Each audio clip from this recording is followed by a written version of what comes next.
How to change your username on Tinder. In this video, I'm gonna show you how you can change your Tinder account's username. So let's begin the tutorial. First of all, open Tinder on your smartphone and note the process of changing your Tinder profile username will be pretty much same on Android and iPhone. Once you open the Tinder, tap on the person icon at the bottom right corner.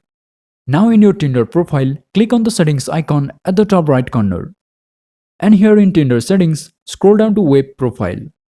And under web profile, you can find your username. So tap on your username. And here you can change your username. So first remove your old username. And then write down the new one that you want to have your Tinder account's username. So once your new username is available, here click on confirm. And there it is. As you can see, I have successfully changed my Tinder account's username. And that's pretty much it is. That's how you can change your Tinder username. And if you found this video helpful, then do me a big favor by hitting that like and subscribe button. Thanks for watching.